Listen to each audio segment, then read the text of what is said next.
40 nanosecond ya ini ya. Ke sana suku ini bukan plus tapi berubah menjadi minus. Jadi perubahan frekuensinya terjadi secara diskret. Tapi ini hanya untuk contoh ini aja ya. Jadi kalau kenyataannya nggak kayak gitu, tentu perubahan frekuensinya terjadi secara kontinu. Jadi kalau ininya miring itu perubahannya secara linier dari titik ke titik, frekuensinya berubah terus ya.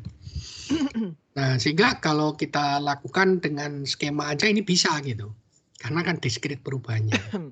Jadi contohnya sampai 20 second waktu itu sudah dibahas juga.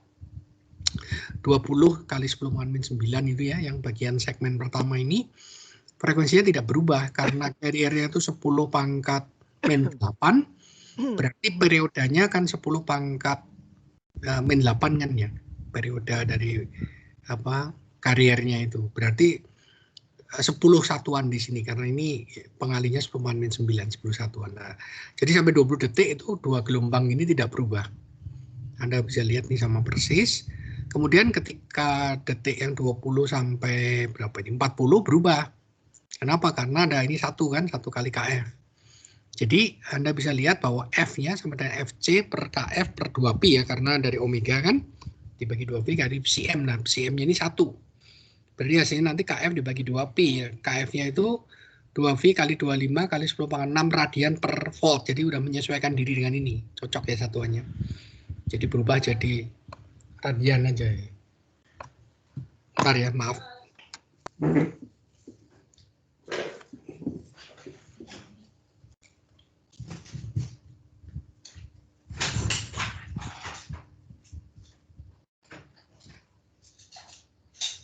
Oke, maaf tukang gas nyampe ke rumah. Baik, saya sambung lagi ya.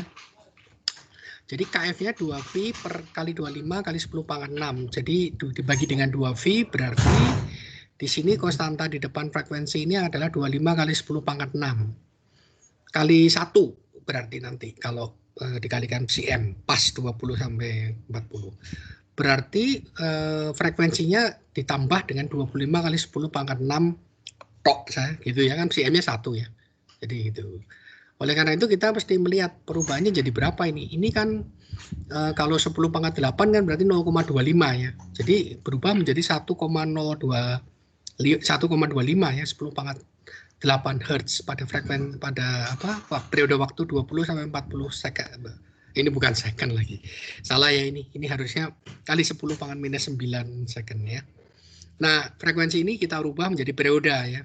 Seperti per F jadi T, dan itu hasilnya 8 kali 10⁻⁹. Jadi berarti di dalam periode ini 20 kali sampai 40 kali 10⁻⁹ second itu periodenya 8 kali 10⁻⁹. Jadi 20 unit ke sana itu kalau ini 20 padahal ini kan 8. Jadi 2,5 lambda ya, 2,5 panjang gelombang.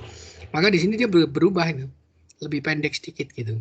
Supaya dia jadi 2,5 ini. Ini kan satu panjang gelombang, 2 panjang gelombang, setengah panjang gelombang. Jadi gambarnya akurat gitu. Jadi nanti kalau misalnya di soal ujian diminta gambar akurat, ya gambarlah akurat, jangan asal serek-serek aja ya. Di gambar yang benar ininya.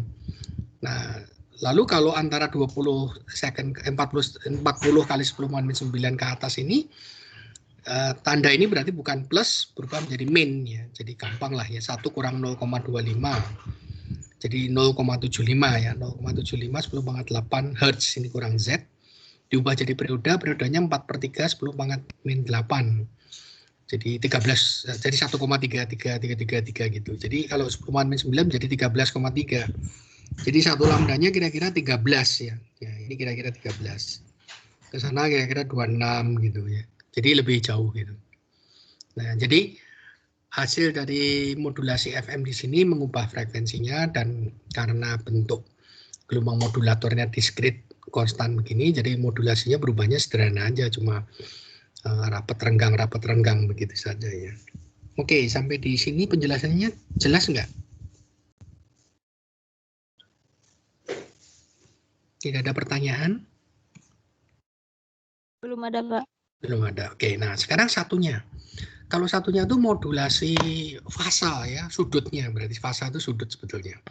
Bentar, ini saya tarik ke atas dulu ya. Ininya ternyata kalau di bawah saya nggak bisa lihat. Oke. Mari kita lihat pointernya. Jadi yang perlu diingatkan, jadi sekarang kalau modulasi PM ya, ini juga salah ketik, mestinya PM, itu fasa. Fasa itu berarti si fasanya inilah yang langsung dimodulasi. Jadi deviasi sudut di sini V itu sebanding dengan KP CM-nya. Jadi yang sebanding dengan sudut itu adalah langsung modulatornya nih, gelombang modulatornya ini.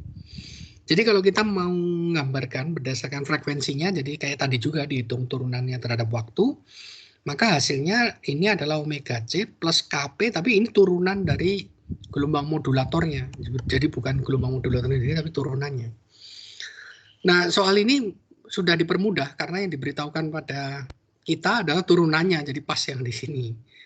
Derivatifnya, jadi bukan si gelombang modulatornya itu sendiri.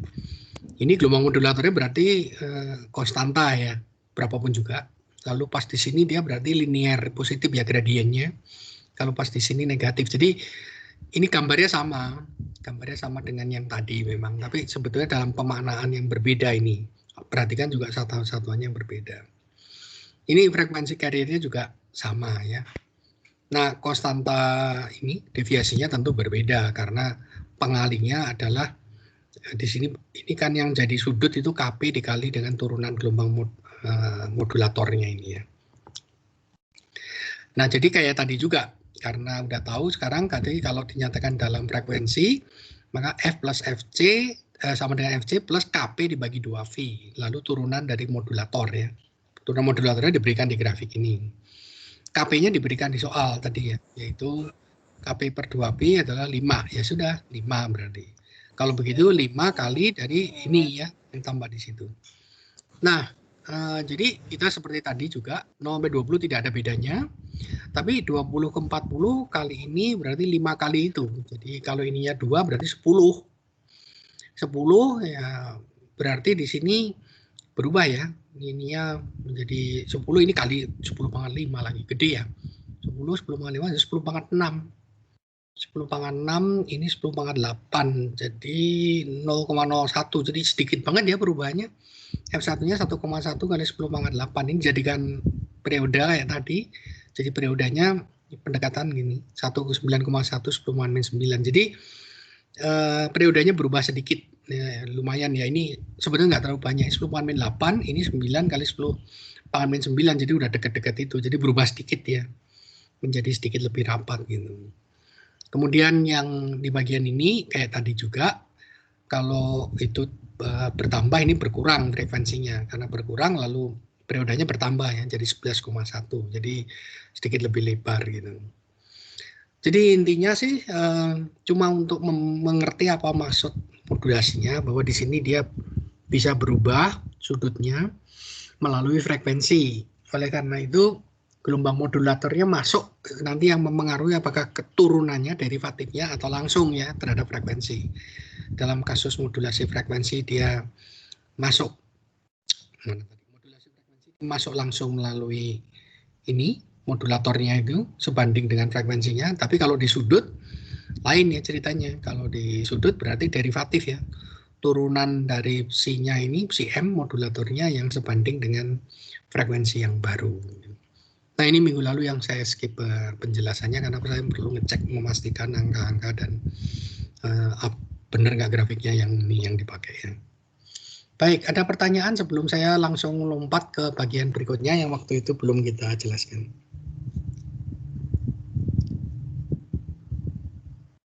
Tidak ada ya, berarti kita langsung ke situ. Masih bisa diikuti kuliahnya? Bisa, Belum? Pak. Oke, ya belum putus ya. Nah, karena udah waktu itu sama naruh band FM dan sebagainya, saya udah jelasin ya, saya ingat itu. Sekarang kita bicara demodulasinya. Demodulasi FM lumayan tricky ya. Itu non-linear, jadi bagaimanapun juga nggak gampang. Jadi ini cuma teoretik aja, beberapa prinsipnya. Yang pertama memakai yang namanya diskriminator frekuensi. Intinya gimana? Ya intinya itu dia ada rangkaian yang bisa ngitung turunannya, derivatifnya. Rangkaian elektronik ya, ngitung derivatif dari gelombang FM tadi. Sehingga ketika dihitung derivatifnya menjadi seperti ini ya. Jadi sini. Nah, yang perlu kita cermati adalah dengan cara ini, itu bagian amplitudo dari sinus yang ini sinus yang lama kan, sinus asinkronus. Itu sekarang ada gelombang modulatornya yang ingin kita cabut keluar itu. Jadi sekarang dia nangkring di modulator. Berarti ini kasusnya mirip dengan modulasi AM gitu ya. Jadi si gelombang modulatornya ada di amplitudo gitu. Ada di amplitudo. Oleh karena itu kita bisa memperoleh kembali sinyal itu dengan mempergunakan detektor selubung seperti yang kita lakukan di modulasi AM gitu. Jadi pada prinsipnya rangkaian diskriminator yang secara matematik itu dia menghitung derivatifnya, lalu amplitudonya inilah yang ada modulatornya. Oleh karena itu dimasukkan dalam rangkaian RC ya, misalnya contohnya dengan rangkaian RC itu kita bisa mengambil informasinya. Ini yang sederhana tuh cuma seperti ini aja, jadi detektor selubung ya. Kalau yang PLL phase lock loop itu lebih sulit ya. Jadi prinsipnya pengubahan dari tegangan ke frekuensi gitu ya. Kita tahu bahwa di dalam rangkaian elektronik itu ada rangkaian yang terkenal yang mengubah frekuensi menjadi tegangan dan tegangan jadi frekuensi ya. Jadi ini bertugas melakukan modulasi pada sinyal yang masuk gitu ya. Jadi tegangan CFM itu masuk ke rangkaian semacam ini yang disebut dengan nama phase lock loop ya. Jadi ada filternya, VCO ini adalah voltage control oscillator yang berubah yang dipadukan dengan gelombang FM yang masuknya. Nanti di outputnya inilah yang nanti dikeluarkan, di filter ya komponen frekuensi tingginya untuk diekstrak bagian modulatornya. Tapi saya tidak mendalami bagian ini juga, cukup asing juga karena ini sudah wilayah tentang sinyal processing yang secara fisika ya agak beda, jadi kita skip aja di bagian ini ya. Nah, untuk lebih membuminya ini, kita ngomong FM ini contoh ini beneran nih frekuensinya. Ini frekuensi radio FM di Bandung tapi bukan semuanya. Ini kan baru sampai frekuensi 92 sekian ya, sampai 107,5 itu PRFM. Ini dari bawah sampai ini. Nah, Anda bisa menyelidiki mestinya berapa lebar pita yang dijatahkan ke mereka gitu. Jadi bandwidth yang dijatahkan mereka dari pemerintah kan diatur itu.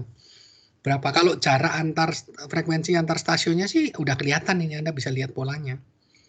Jaraknya tuh tetap, tapi yang saya tanyakan tuh coba bisa nggak nyari tahu berapa lebar frekuensi jatah mereka gitu ya. Karena nggak boleh tabrakan antara sebelah dengan sebelahnya. Baik, ya itu tadi yang membuminya. Nah sekarang kita teruskan ke digital modulation. Mungkin ini yang lebih menarik kalau zaman sekarang, tapi makin jauh dari aspek gelombang yang umum sebetulnya. Dasarnya yang pertama PAM ya, bukan perusahaan air minum ya, ini Pulse Amplitude Modulation. Lihat gambarnya aja, itu mudah untuk, kalau dipahami cara kerjanya relatif lebih mudah daripada yang analog ya. Jadi gelombang pembawanya bukan sinusoidal, tapi deretan pulsa gitu ya, seperti ini. Jadi kayak sisir Dirac gitu. Lebarnya tau, lalu jaraknya satu periode ya, katakanlah tertentu, itulah yang menjadi gelombang pembawanya. Kemudian ini gelombang modulatornya. Nah, kalau kita memakai teknik pulse amplitude modulation ya, jadi kayak AM tapi pulsa, itu artinya berarti tingginya ini yang dimodulasi gitu ya, naik turun sesuai dengan gelombang modulatornya gitu. Jadi dia akan naik turun seperti ini. Nah, kalau treatment yang eksak tentu memperhitungkan lebar ini ya, tapi kalau untuk penyederhanaannya kita anggap dia sebagai sisir Dirac gitu ya. Anggaplah ini lebar pulsanya sedikit, deretan pulsa sisir Dirac, dan anggaplah bahwa jarak antar pulsa ini satu dengan yang lainnya itu TS ya. TS karena nanti kebalikannya berarti frekuensi sih. Frekuensi apa? Frekuensi sampling. Jadi peristiwa modulasinya itu dipandang sebagai peristiwa sampling proses gitu. Maksudnya sampling itu pencuplikannya. Jadi artinya dari bentuk sinyal modulator yang asli ini diambil pada periode-periode tertentu aja, itu namanya disampling gitu. Jadi si gelombang modulator carrier-nya itu melakukan sampling, pensampelan gitu, ceplok gitu. Jadi tidak semuanya akan terekam. Oleh karena itu Anda juga tahu bahwa ini frekuensinya harus kenceng nih, periodenya harus pendek dibandingkan dengan modulatornya ya, supaya bentuknya lalu tersampel. Kalau enggak ngaco tentu saja ya. Secara matematik itu gelombang kariernya jadi enggak sinus lagi, tapi deretan delta Dirac ini seperti di sisir Dirac itu ya. Nah, jadi kalau begitu nanti berarti si gelombang modulator atau sinyalnya itu disampling, dan tentu saja asumsinya bahwa dia memiliki pita yang terbatas ya. Jadi setelah ada frekuensi maksimum, maksudnya sama seperti biasanya gitu. Jadi frekuensi maksimumnya berapa gitu yang dari modulatornya itu. Nah, nilai sampling rate-nya tentu harus lebih kencang dibandingkan, lebih besar, lebih tinggi dibandingkan frekuensi maksimum itu. Kalau enggak nanti nggak bisa mensampel ya. Nah, jadi hasil dari modulasi PAM ini, apa yang dihasilkan? Perkalian aja seperti di DSP. Kan AM juga perkalian sebetulnya ya. Jadi perkalian aja, perkalian antara gelombang modulator dengan gelombang carrier-nya dikalikan. Jadi serupa sekali sama DSP ini. Ya, deretan dari delta Dirac ini. Nah, spektrum frekuensinya Anda bisa peroleh ya dengan melakukan Fourier transform dari ini ya. Dari CM dan CC itu. Tapi ini ada triknya kalau nggak salah di slide berikutnya. Jadi kalau Anda lihat ya, ini berarti kalau mestinya kita lakukan ya Fourier transform gitu ya. Tapi dari teori konvolusi yang kita pelajari di bab sebelumnya kan ada teori konvolusi yang penting sekali itu ya. Kalau di domain waktu dia konvolusi waktu, konvolusi antara dua fungsi, maka di domain frekuensi dia perkalian kan gitu, perkalian biasa. Termasuk teori kebalikannya. Kalau di domain frekuensi dia merupakan perkalian, maka di domain waktu dia akan merupakan konvolusi gitu. Nah, di sini kita berhadapan dengan situasi mirip. Bahwa di domain waktu dia berupa perkalian gitu. Maka di domain frekuensi dia berupa konvolusi gitu. Karena dia perkalian ya. Jadi maksudnya Anda lakukan Fourier transform yang biasa juga boleh, hasilnya juga ketemu. Tapi dengan menggunakan ini itu lebih cepat ini cara memahaminya gitu. Jadi karena dalam T-nya tadi cuma dikalikan, di sini ya dikonvolusi berarti hasilnya kalau di domain frekuensi. Dikonvolusi saja ya. Berarti tinggal nulis konvolusi dari transform Fourier masing-masing gelombang tadi ya. Berarti ini gelombang modulator, yang satunya lagi adalah gelombang carrier ya, transformasi Fourier dari gelombang carrier. Tapi kan Anda ingat yang namanya sisir Dirac itu Fourier transformnya juga sisir Dirac juga ya. Lihat lagi catatan yang tentang sisir Dirac itu. Maka hasilnya adalah integral dari GC-nya ini berupa sisir Dirac. Berderet-deret seperti ini. Jadi dia dicuplik seluruhnya ya. Jadi saya kasih catatan telah dipergunakan karena memang iya kita cuma langsung cuplik aja. Ya tentu saja hasilnya di domain frekuensi nanti PAM-nya itu berupa sisir Dirac memang. Tapi sisir Dirac yang gimana? Ya sisir Dirac yang tidak biasa. Ini maksudnya dia mencuplik ya, si sisir Dirac-nya ini mencuplik GM pada frekuensi-frekuensi.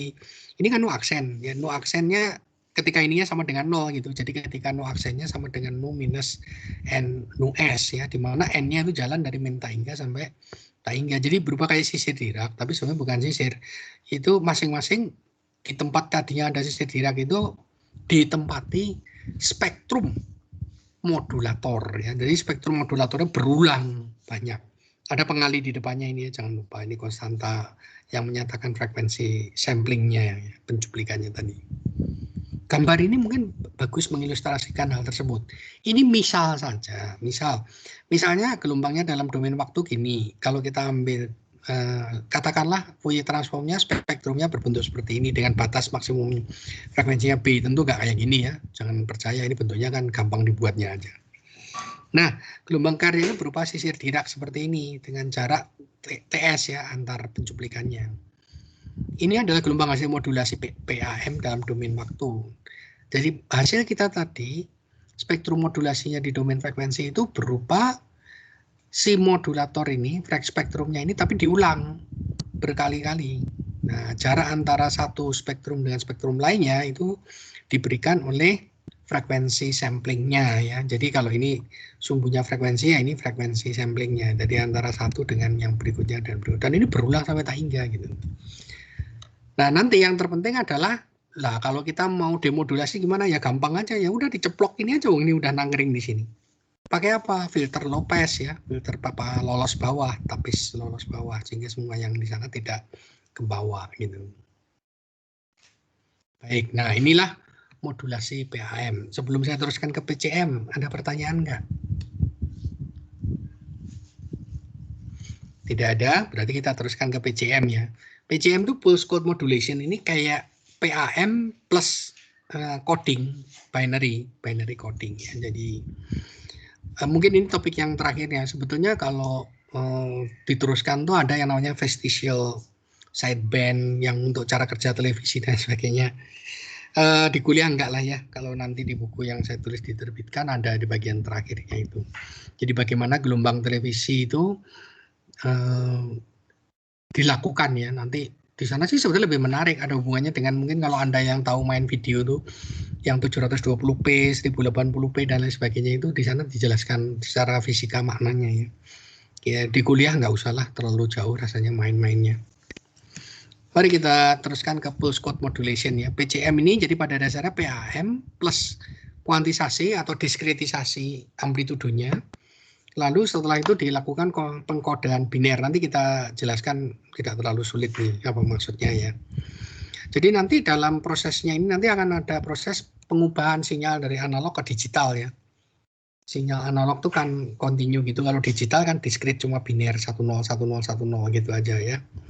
Mari kita lihat di skemanya aja langsung, lebih gampang di sini. Jadi misalnya ini. Katakanlah yang pertama ini adalah sinyal modulatornya ya. Ini modulatornya kayak gini. Kemudian ini dicuplik dengan gelombang pembawanya gini. Jadi ini sebetulnya gambar yang tidak realistis, mestinya cuplikannya jauh lebih rapat dari ini. Tapi ya terima aja lah, ini misalnya dicuplik ya. Dengan jarak antar cuplikan itu TS. Jadi sampling rate-nya seperti TS ya. Gitu. Nah, itu masih PAM. PCM-nya gimana? PCM-nya itu adalah bahwa puncaknya ini dibagi menjadi level-level discrete gitu. Jadi Anda cuma mengenal levelnya tidak continuous gini, tapi hanya dibulatkan menjadi berapa level gitu. Tapi semua jaraknya sama. Ya, jadi misalnya contohnya ini. Ini sekarang udah pembulatan ini. Ini kan nggak pas di titik potongnya, tapi dibulatkan ke yang terdekat. Jadi sebetulnya ada distorsi juga, dibulatkan ke yang terdekat ya. Jadi kalau dalam contoh kita ini ada 8 level ini ya. 0 sampai 7 itu 8 kan, level terendahnya 0 tertingginya. Nah, jadi berarti nanti setiap titik ini hanya bisa mengambil nilai dari 0, 1, 2, 3, 4, 5, 6, 7, 8 sampai 7, sorry. Udah. Tingginya hanya itu. Jadi di sini tingginya 0, di sini tingginya 0, kemudian ini contohnya ya. Misalnya tingginya 0, lalu yang berikutnya misalnya tingginya 1 ya, dibulatin. Ini tingginya 2 gitu. Nah, jadi setiap titik sampling ini yang jadi angka ini akan kita terjemahkan menjadi deretan pulsa biner 10 10 10. Dan karena kita menggunakan 8 level berarti akan direpresentasikan oleh 3 bit.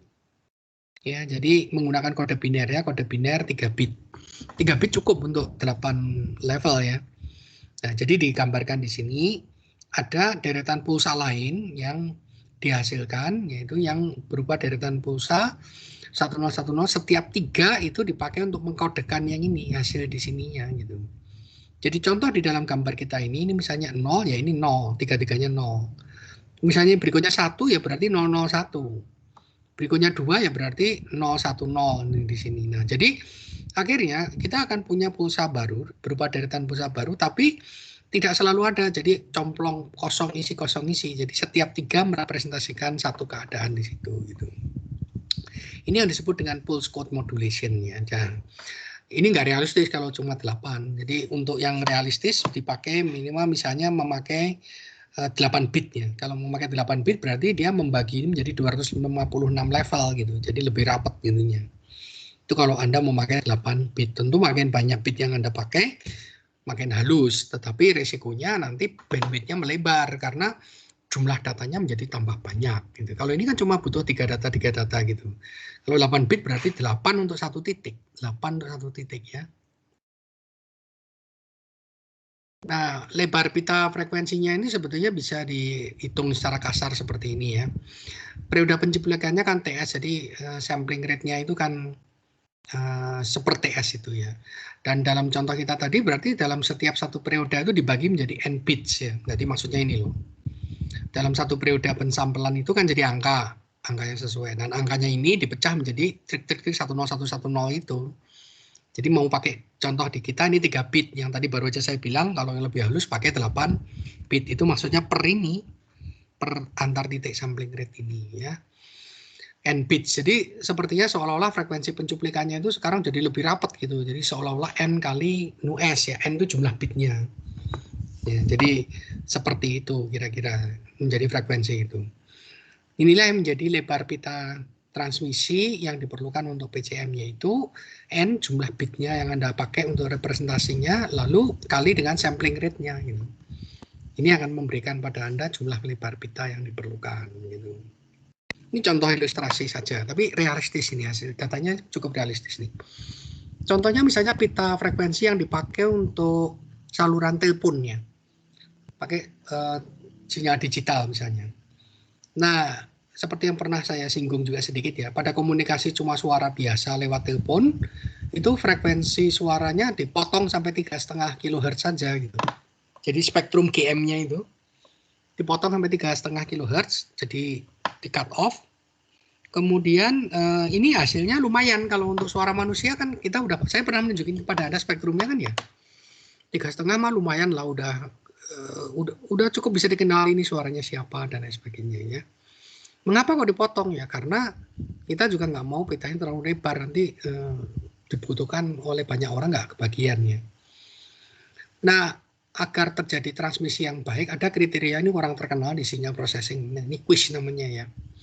Agar baik, maka pita frekuensi yang digunakan harus 2 kali lipat dari frekuensi yang tertinggi yang ditransmisikan gitu. Jadi jatah suaranya itu spektrumnya 3,5, nanti akan bagus untuk ketika ditransmisikan kalau dicuplik 2 kali lipat, jadi 8 kHz di sini misalnya.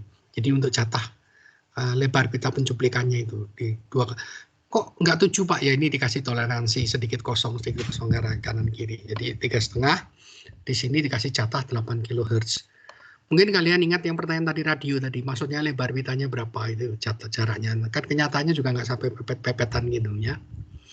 Nah kalau misalnya sekarang dipakai pengkodean 8 bit, ya, jadi untuk setiap jarak itu 8 bit, maka berarti nanti lebar pita total yang diperlukan itu adalah yang tadi N kali nu S, ini sampling rate-nya kan.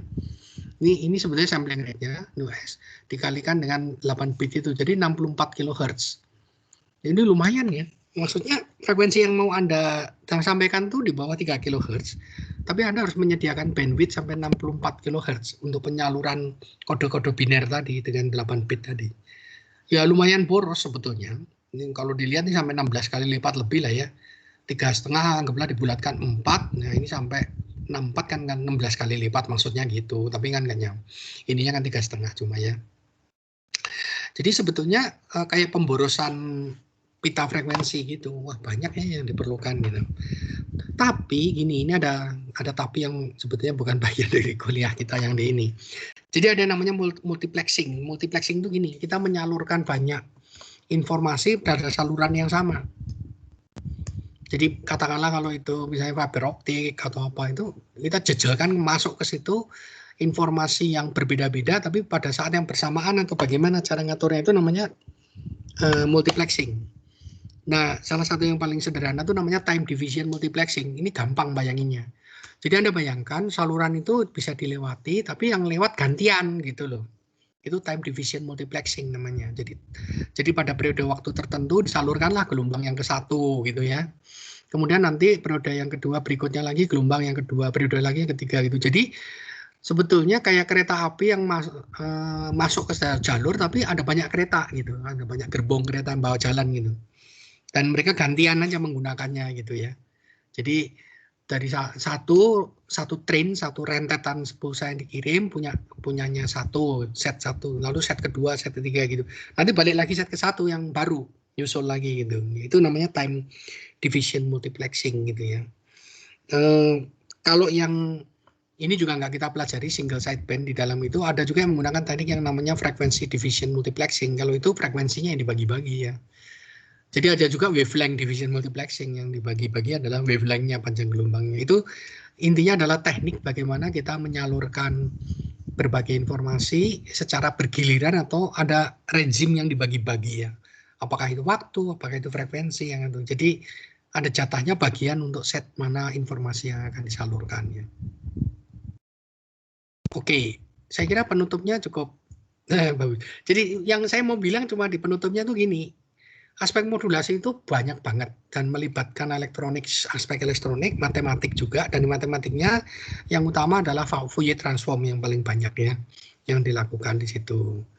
Dan itu dipelajari di topik di sinyal processing. Cuma kalau zaman sekarang Anda cari rujukan sinyal processing pasti ada kata digitalnya juga, udah nggak terhindarkan ya.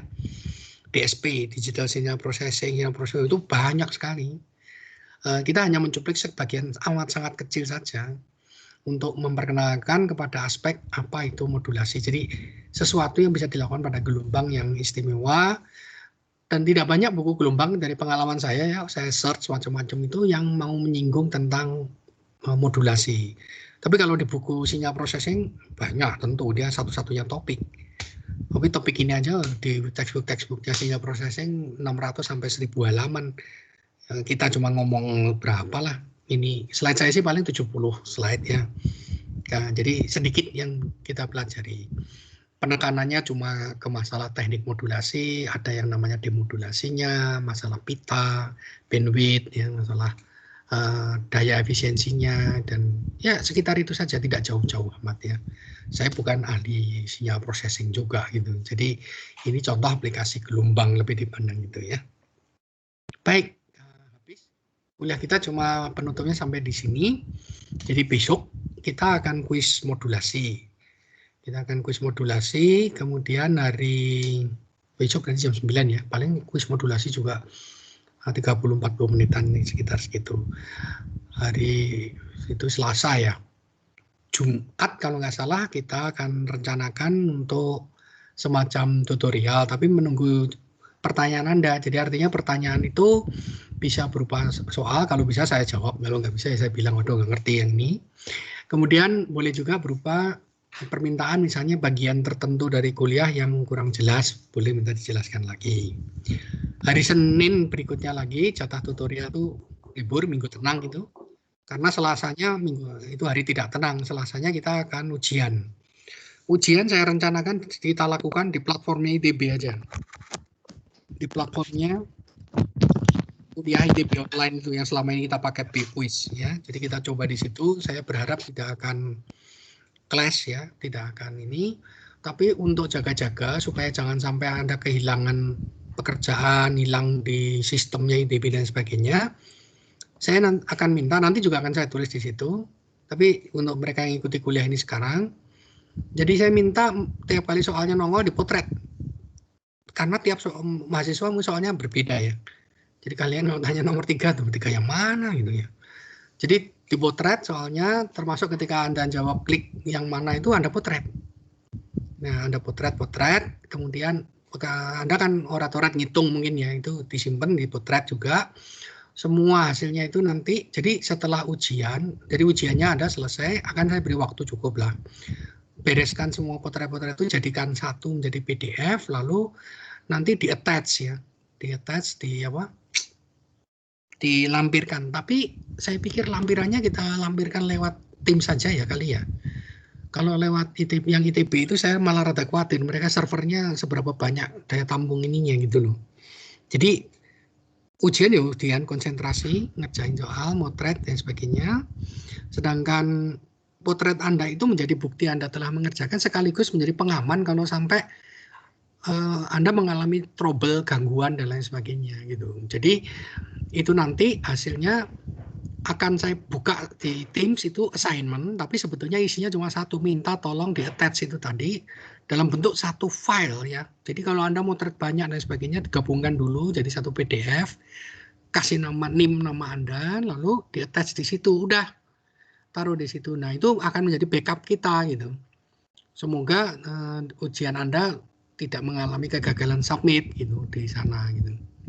Jadi dengan demikian itu menjadi cadangan gitu ya. Menjadi cadangan untuk kalau sampai gagal submit gitu ya. Bahkan akan saya buka ke email address saya, tapi jangan didobel-dobel deh gitu ya. Kalau sudah bisa di-attach ke Teams, ya udah di situ saja gitu. Jadi akan ada window waktu setelah ujian plus ya beres-beresin itu 30 menit cukup lah ya. Anda bisa attach itu, bukan untuk kerjain ya, maksudnya untuk motret, terus buat jadi PDF, lalu di-attach. Oleh karena itu kalian latihan dulu lah, kalian motret, lalu gabungin beberapa potret jadi satu file atau di PDF-in digabungin atau gimana. Latihan dulu buat satu PDF file dari banyak kayak gituan, supaya nanti pas itu udah lancar gitu, jangan pas ujian masih Bapak nggak bisa gini-gini gitu ya. Ini kita sistemnya dipaksa oleh keadaan harus menyesuaikan diri. Gitu. Jadi ya semua harus belajar ya. Baik, itu saja hari ini. Ada pertanyaan nggak? Pak, mau nanya Pak. Iya, boleh aja. Untuk yang modul 4 ini ada soal-soal dan pembahasan nggak Pak? Besok aja langsung kuis aja, udah waktunya mepet. Oh, ayo. Jadi makanya belajar untuk besok aja. Dan lagi kan ini relatif gampang, lebih banyak sebetulnya ini lebih banyak deskripsinya ya. Hitung-hitungannya juga nggak terlalu ini. Hitung-hitungannya dua level yang begitu jauh berbeda. Kalau mau serius sulit banget gitu. Contohnya misalnya spektrum apa namanya gelombang modulatornya di Fourier transform. Ya Fourier transform yang apa yang gampang itu? Hampir semua Fourier transform susah ya. Hanya kasus yang sederhana sedikit sekali gitu. Jadi besok aja langsung kita kuis modulasi.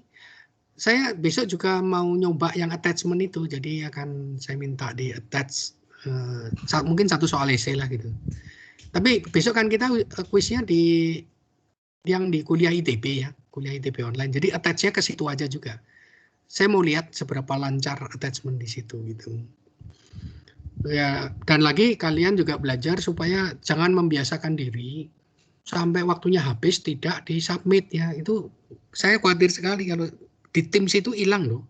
Yang kalian pernah kuliah di Teams, kalian ikut kuis atau apa, lalu sampai selesai belum disubmit, hilang. Sama sekali nggak ada jejaknya yang disimpan sama mereka gitu. Yang di kuliah ITB kelihatannya masuk, tapi beberapa kali saya trouble itu, kayak pending, kayak nggak bener ininya gitu. Jadi dianjurkan untuk submit sebelum 5 menit sebelum selesai itu harus sudah submit gitu. Jangan dihabiskan semua. Perilakunya harus berbeda lah, jangan kayak di kelas itu loh. Udah waktu habis masih bentar, masih nulis kurang dikit lagi. Ya, ini kalau computerized ya semuanya kejam gitu, by time ya, clock masuk enggak gitu. Dan saya sedikit ngakalin tadi kalau sampai terjadi glitch yang nggak keruan, makanya saya minta kalian soal dipotret, pilihan jawaban ketika klik dipotret, lalu orat-oratannya dipotret, dikumpulin jadi satu, dibundel, di PDF-in. Nah itu nanti untuk berkas cadangan ya, berkas cadangan kalau sampai terjadi worst case ya. Dan kalau pas ujian sih worst case, begitu kalian terjadi glitch gitu, saya minta kalian juga langsung ngirim beritanya gitu ya. Ya kita ingin ujian yang lancar, mulus, yang baik gitu ya. Yang fair untuk semuanya, siapapun juga pesertanya gitu ya. Oke, ada pertanyaan? Pak, mau nanya lagi Pak. Ya, ada lagi? Itu yang nanti ujiannya setiap soal itu ada dibatasi waktunya atau terserah, misalnya saya nomor 2 nggak tahu, bisa lompat. Enggak sih, enggak. Saya itu yang di TPB, waktu TPB semester lalu kita sempat kayak gitu. Enggak, saya nggak ingin membatasi, atau dosen ada juga sih yang di blok-blok itu ya. Waktu ini harus selesaiin gitu-gitu. Saya enggak sih. Jadi enggak ingin membatasi waktunya. Mungkin Anda mau ini lebih lama, lebih ini. Pokoknya total waktunya aja. Total waktunya aja dulu. Yang terpenting sih saya harap mahasiswanya kerja sendiri ya. Kan kalian juga bisa buka catatan, bisa ini. Jadi ya udah kerja sendirilah yang di mestinya dengan latihan kuis, dengan PR, ada ini kuliah. Sesungguhnya sih tidak terlalu sulit harusnya gitu ya. Ya, tapi kalau kalian belajarnya malam sebelumnya dan sebagainya, ya berarti kalian menuntut diri sendiri jenius ya. Udahlah kalau kalian jenius, saya juga nggak keberatan gitu ya.